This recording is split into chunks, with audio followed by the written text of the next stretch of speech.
Mirë se erdhët në rubrikën Vota në 5 minuta. Sistemi i ri hyrje daljeve në aeroportet e vendeve të Bashkimit Evropian është duke shkaktuar sërish trezira dhe kaos në disa prej aeroporteve dhe kryesisht për qytetarët apo për shtetasit të cilët nuk janë antar të vendeve të Unionit.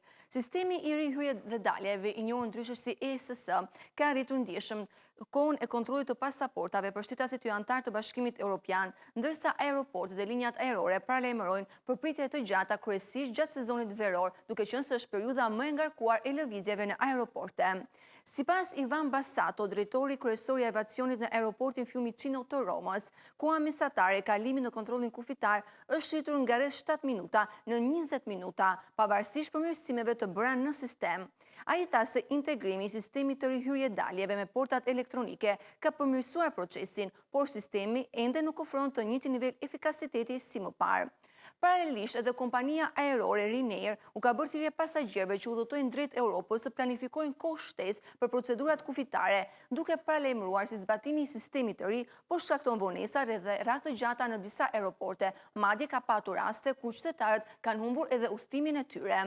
Edhe autoritetet kufitare në aeroportin e Faros në Portugali pranuan se sistemi her pas here haset me probleme teknike, duke shkaktuar dhe radhë të gjata.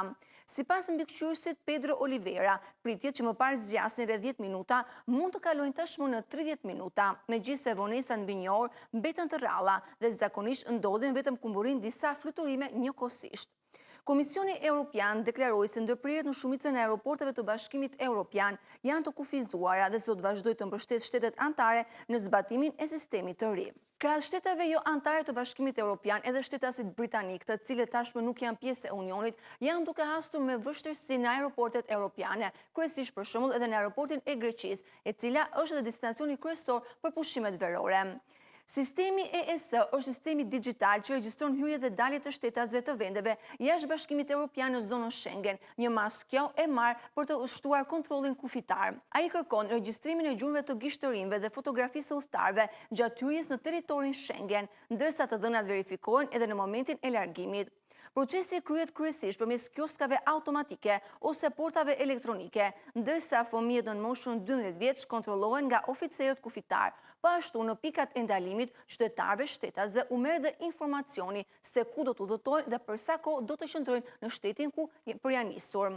Në disa aeroporte europiane, përfshirë Romën dhe Barcelonën, pasagjerët kanë raportuar pritje që variojnë nga 45 minuta deri në 2 orë, ndërsa disa prej tyre kanë humbur dhe fluturimet si pasojë e vonesave në kontrollin kufitar.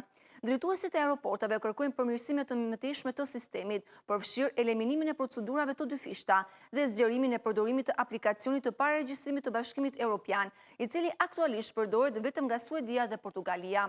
Edhe përpara hyrjes në fuqi të këtij sistemi, autoritetet e Bashkimit Evropian kishin paralajmëruar për probleme që ky sistem mund të sillte në aeroporte, për më tepër kur bëhet fjalë për periudhën më të ngarkuar të vitit, ajo kur qytetarët duhet të pushojnë apo duhet të udhëtojnë për të kaluar pushimet verore. Pritet që gjatë vjeshtës ky sistem të përmirësohet dhe Bashkimi Evropian të marrë masa në mënyrë që udhëtarët të mos humbasin apo të mos vonohen në aeroporte.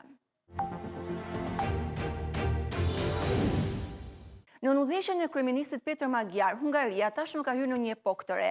Pak muaj më parë, ajo largoi nga pushteti Viktor Orban, një nga kryeministët më jetë gjatë në Europë, dhe së fundmi ndryshoi dhe kushtetutën duke bërë të mundur kështu edhe shkarkimin e presidentit, i cili ishte cilësuar një kukull ish kryeministit Viktor Orban. Ky i fundit tashmë e pranoi shkarkimin dhe është larguar nga zyra e postit të presidentit. Por një tjetër çudi dhe një emër shumë interesant është propozuar nga kryeministi Peter Magyar, i cili ka propozuar që në krye të shtetit të jetë shahistja më e fuqishme apo shahistja më e famshme në botë, Judith Polgar, e cila pritet të jetë presidenti e ardhshme e Hungarisë. Polgar është e vetmja grua në historinë e shahut që ka thyer barrierën e vlerësimit ELO prej 2700 për supermjeshtret e mëdha. Ajo kryesoi renditjen botërore të femrave për 26 vite rresht, arriti një rekord karriere prej vendit të 8 në listën e përgjithshme botërore dhe është 2 herë kampione e Olimpiadës së shahut për femra. Atletja gjërësisht e respektuar nuk ka marrë kur më parë një rol politik dhe kryeministi Peter Magyar është duke e vlerësuar figurën e shahistes. Vendi ynë ka nevojë për unitet, paqe dhe një president me të cilin çdo hungarist mund të jetë krenar. Presidenca nuk është profesion, nuk është punë, por forma më e lartë e shërbimit. Detyra e presidentit është të shërbejë dhe të përfaqësojë çdo hungarez. Ajo është e përgatitur që të shërbejë vendit tonë në një rol të ri, ka shkruar kryeministri Peter Magyar në rrjetin social Facebook të dielën në mbrëmje. Në fillim të korrikut, kryeministri postoi dhe një foto në llogarinë e tij në rrjetet sociale, ku shfaqej duke luajtur shah me shahisen Judith Polgar.